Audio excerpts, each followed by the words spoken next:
이번 순서는 화제의 중심에 선 인물과 인터뷰를 통해 이슈의 핵심을 들여다보는 시간 인더 시사입니다. 오늘 인더 시사에서는 오랜 정치적 침묵기를 깨고 최근 새롭게 정치적 행보를 시작한 분을 만나보고자 합니다.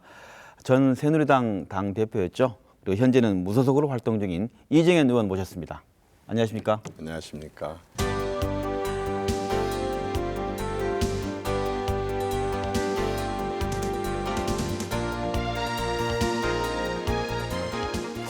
네, 시사본색에 먼저 출연 의사를 밝히셨고 제 제작진도 출연과 관련해 고심한 끝에 의원님에 대한 궁금증 그리고 여러 가지 하시고 싶은 얘기도 존재한다는 생각에 판단해서 이 자리에 모셨는데요. 이렇게 공개석상에 이런 토론 자리 쓰신 거 얼마 만이신가요? 아주 오랜만입니다. 2016년도 12월 16일 날 당 대표를 사퇴하고 아마 처음인 것 같습니다. 시청자 여러분도 뭐 어디 계셨다냐 하면서 궁금해하시는 분들 될 텐데 뭐 인사 말씀 한 말씀 하신다면 어떨까요? 네, 반갑습니다. 그동안에 우리 위대한 순천 또 곡성 주민들의 덕분에 제가 호남에서 국회에 진출하고 사실 여러 가지 다 아시는 그러한 정치 정황들이 있어서 그동안에는 이제 국회 충실하면서 또 제 나름대로 이제 한 36년 정치를 되돌아보는 그런 기회관을 가져봤습니다. 시청자 여러분이 다 알고 있는 정치적 이슈 이 얘기를 이제 제가 말을 하면 박근혜 대통령 탄핵 정국을 얘기하신 거죠. 그렇지 않습니까? 새누리당 내에서 친박 의원들에 대한 국정농단에 대한 책임론이 사실상 탈당 당시에 강했습니다. 2017년 1월에 탈당하셨죠. 그렇다면 그동안 두문 분출했던 3년 반 아까 여러 가지 활동을 하셨다고 하지만 언론에 모습을 안 보이는 부분은 이런 박근혜 대통령 탄핵과 이거에 대한 책임의 시간이라 또 봐도 됩니까? 어떻습니까? 당연하죠. 제가 정말 호남 출신으로서는 보수 정당 집권당의 최초의 선거로 당선된 당 대표였었습니다만은 그 2년 임기의 당 대표를 4개월 반 만에 물러나야 하는 것도 사실 책임의 일환이었었고 또 제 발로 걸어서 들어간 정말 제 그 보수적인 성향임에도 불구하고 보수 정당을 내 스스로 탈당하고 나온 것도 책임의 일환이었었습니다. 최근 지난달부터 이제 활동을 하니까 뭐랄까요? 순천의 한 시민단체와 언론에서 이정현 전 당대표 하면 그때 박근혜 대통령 문제와 관련해 탄핵 된다면 내가 내 손에 뭐 장을 지지겠다 이런 표현을 하신 분이 다시 정치 재개한다는 게 말이 되냐 이렇게 공격을 했어요. 이에 대한 입장은 어떻습니까? 물론 여러 사람들이 정치에 대해서는 항상 자신들의 입장을 갖고 얘기하기 때문에 충분히 하실 수 있는 얘기고 또 받아들입니다. 그리고 제가 정치하는 사람으로서 사실 말 한마디가 굉장한 족쇄가 된다고 하는 공부도 좀 했고 사실 정치적인 그런 말 한마디로 인해서 정말 심장을 지지는 그런 정치적인 아픔 그런 것도 많이 느끼게 됐고 그러나 분명한 것은 어떤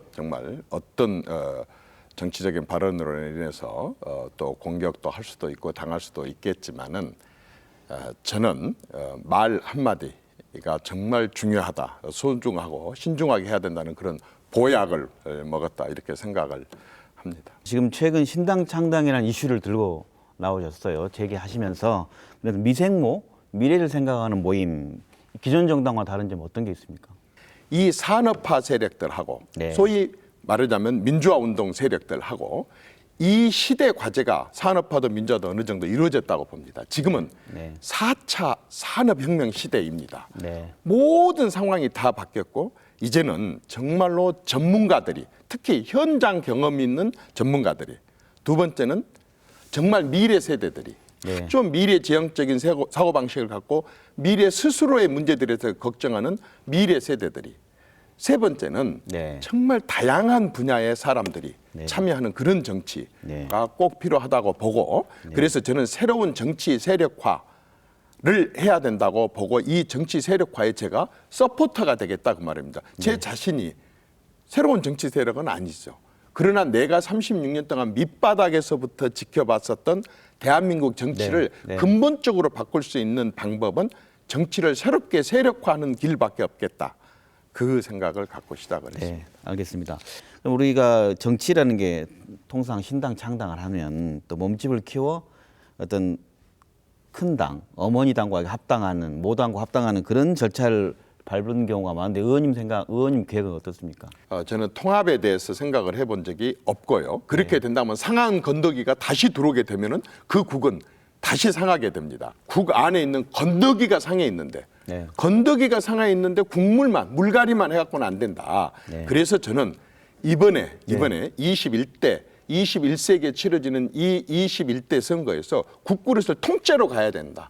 판을 한번 갈아야만이 우리 정치가 근본적으로 변하고 달라질 수 있다라는 생각을 갖고 저는 바로 이 판갈이, 정치권의 판갈이, 이게 바로 새로운 정치 세력화, 미래지향적인 젊은 세대들이 자신들을 위한 정치를 주축이 돼서 하는 그런 정치를 해야 된다. 그런 새로운 미래에 대한 도전을 시작하시고 있다는 얘기를 이제 알겠습니다. 네, 이 얘기를 하려면 과거에서부터의 상황을 또 시청자들과 공감하면서 또 평가를 또 봐야 할 것 같은데, 이정현 의원하면, 이정현 전 당대표하면 박근혜 대통령과 박근혜와 이정현 의원 이 관계를 묻지 않을 수 없는데요. 당시 의원님은 친박 핵심 세력, 그리고 뭐 진박이라는 표현도 있고 그런가요? 뭐 이런 있었는데 지금 다시 친박이 전면에 나서게 되고 있는데 왜 의원님 복당하지 않고 있냐?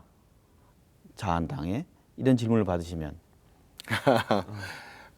저는 분명하게 당시에 그 집권 당의 당 대표로서 그 당시의 상황 모든 것을 책임을 지고 제가 당을 나가겠다고 하고 당을 나왔습니다. 따라서 제가 그 당을 비난할 생각도 없고 그 당에 다시 들어갈 생각도 전혀 없고 다만 이제 한 발 떨어져서 제가 야당에 대한 그러한 행태에 대해서 한마디 하자면 사실은 김대중, 김영삼 대통령이 민주화를 하고 대권을 향해서 정치를 할 때는 지금처럼 이렇게 매스컴이 발달되지 않았고 SNS가 없었습니다.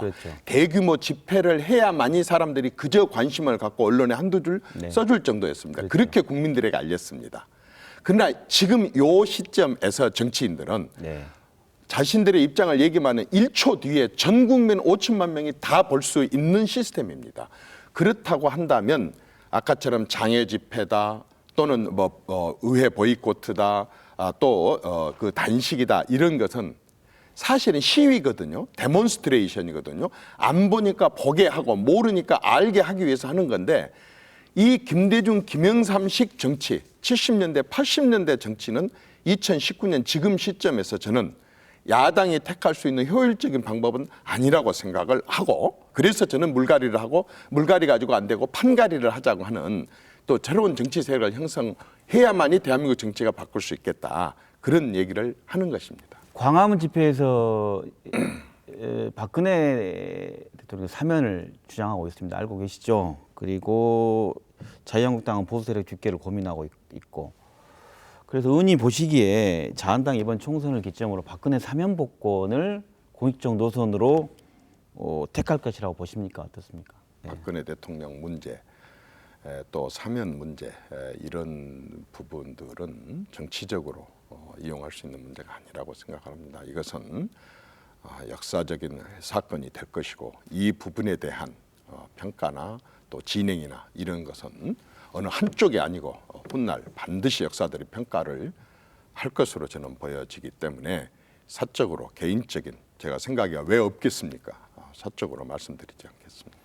정치를 하시는 입장에서 이제 지역민들은 박근혜 대통령에 대한 사면에 대한 견해나 이런 것들에 대한 것도 이정현 의원에게 묻고 입장을 요구할 수 있는 거 아니겠습니까? 당연히 물으시고 그렇지만 저는 그 모든 부분들에 대해서 분명한 개인적인 입장이 있지만 제가 어떻게 한다고 해서 그 문제가 풀릴 수 있는 그런 것이 아니기 때문에 일단 저는 역사적으로 이 부분들에 대해서 훗날 제대로 정확하게 평가할 때가 있을 거라고 확신을 합니다. 사실 언론에 주목받던 것은 세월호 관련된 보도였습니다. 보도와 관련된 의원님께서 이제 재판을 받으셨지 않습니까?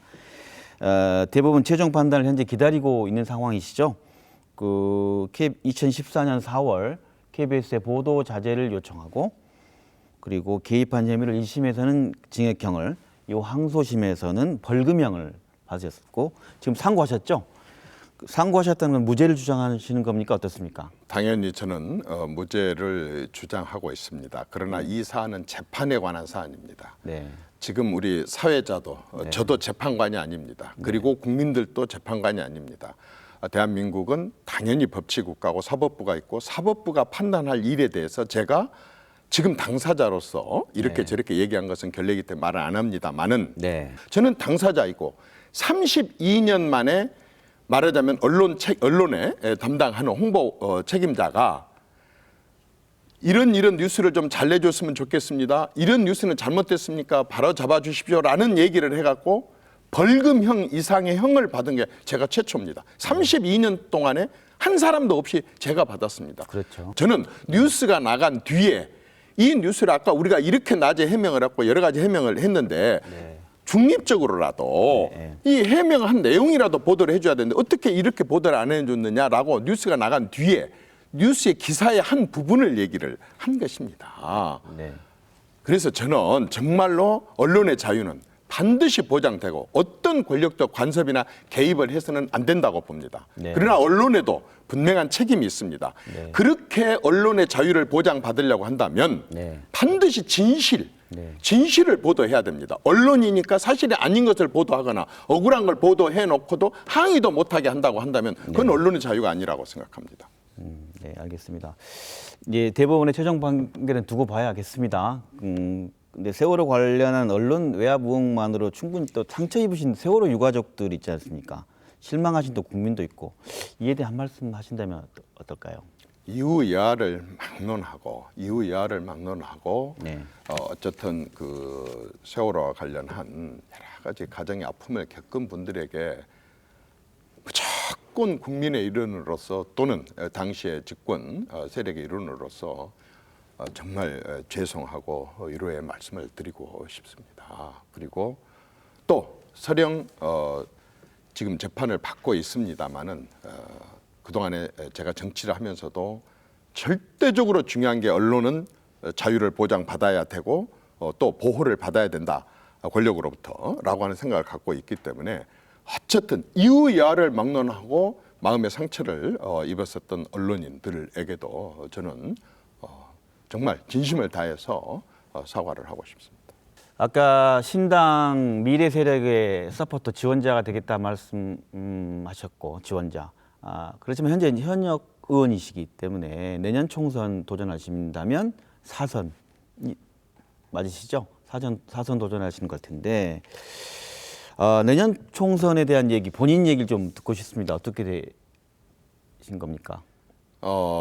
저는 바로 며칠 전 목요일 날 순천대학교에서 제가 24년 동안 호남에서 출마해 왔었던 정치를 접고 중앙으로 진출하겠다는 선언을 했습니다. 95년도에 광산에서 처음 출마를 하면서 지역 구도를 한번 꼭 바꿔보겠다고 하는 그러한 신념. 제가 세상을 다 못 바꾼다고 한다면 지역 구도의 변화를 가져와 보겠다고 하는 생각을 갖고 24년을 호남에 기반을 둔 정치를 해왔습니다. 그런데 최근에 우리 정치권 특히 지역 구도에 대변화가 일어났습니다.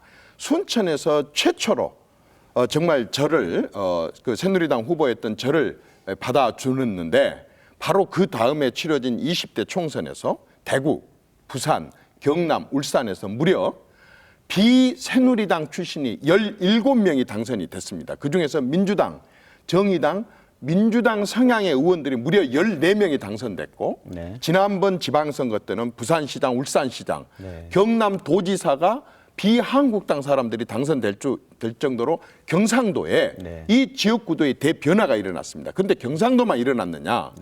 사실상 30여 년 전에 평민당부터 시작을 해갖고 거의 지역에 싹쓸이다. 막대기만 꽂아놔도 당선된다.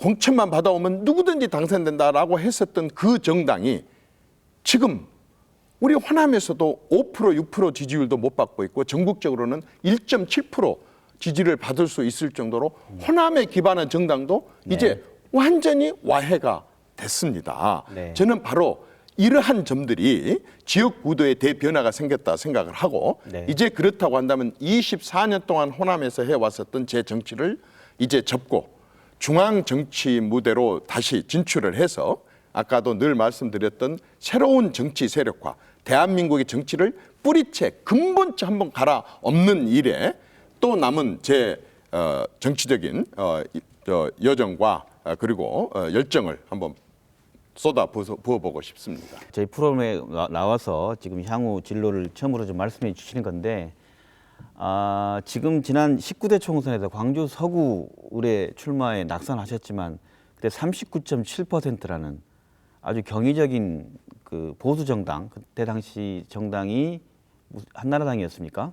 높은 득표율을 기록했어요. 그런데 박근혜 국정농단 탄핵 이 과정을 겪으면서 지금 이곳을 떠나시겠다는 얘기 아니겠습니까? 지역에서 보수 정당에 대한 어떤 신뢰나 희망이 사라져버린 책임도 느끼셔야 되는 거 아닙니까? 방금 말씀하신 거면. 제가 호남 출신으로서 새누리당에서 네. 오랜 활동을 하면서 제가 일관되게 해온 얘기가 있습니다. 네. 새누리당은 네. 호남 포기 전략을 포기해야 됩니다.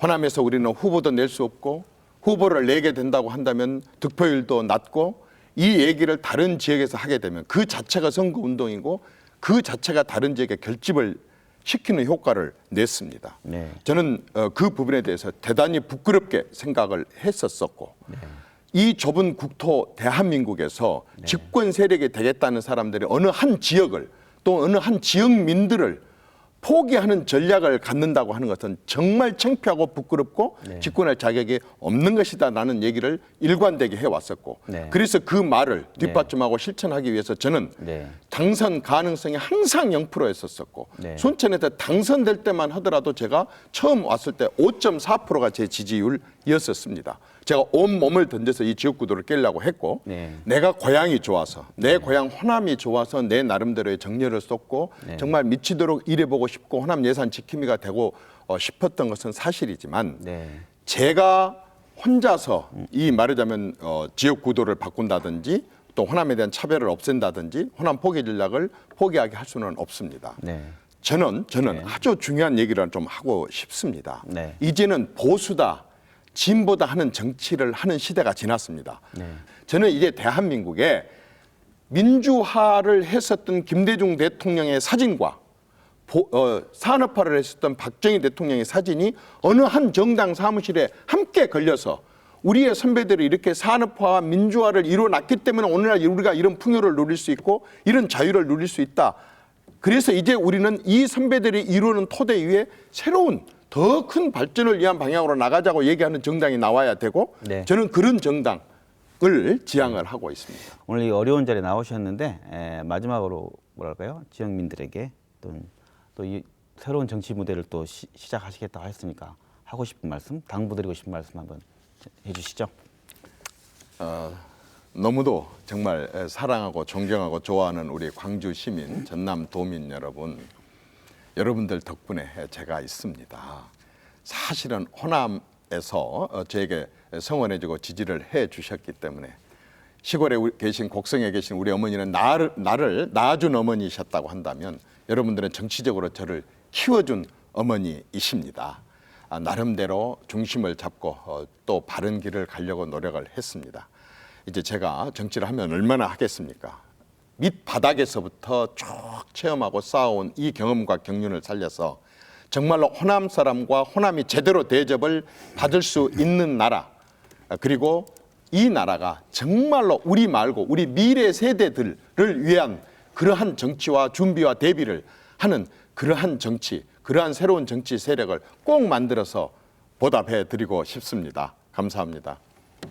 네, 지금까지 이정현 의원과 함께 그동안 행보에 대한 논란과 이에 대한 입장 그리고 향후 정치적 계획에 대해서 이야기 들어봤습니다. 오늘 자리 고맙습니다. 네, 하준이법이 통과된 것에 대해 저는 하나도 기쁘지 않습니다. 고마움의 대상은 정치하는 엄마들이고 국회에는 고맙지 않습니다. 아이들의 안전을 말한 죄로 우리는 정쟁과 모멸에 시달려야 했습니다. 우리에게도 이러한데 국회가 국민을 어떻게 보는지 아시겠죠? 경사진 도로에서 구른 차량에 숨진 하준이의 어머니 고유미 씨가 한 언론사에 보낸 글입니다. 70년 만에 재심이 열린 이호순 사건 유족의 절규에도 내년으로 40년이 되는 5.18 진상규명을 요구하는 목소리에도 20대 국회는 같은 얼굴이었습니다. 서민의 억울한 일과 먹고 사는 문제를 귀찮아하는 최악의 20대 국회가 내년 총선 이후에도 여의도에서 재연되는 일은 더 이상 없어야 하지 않을까 합니다. 김낙곤의 시사본색 오늘 순서 여기서 마칩니다. 저는 다음 주 이 시간에 다시 찾아뵙겠습니다. 고맙습니다.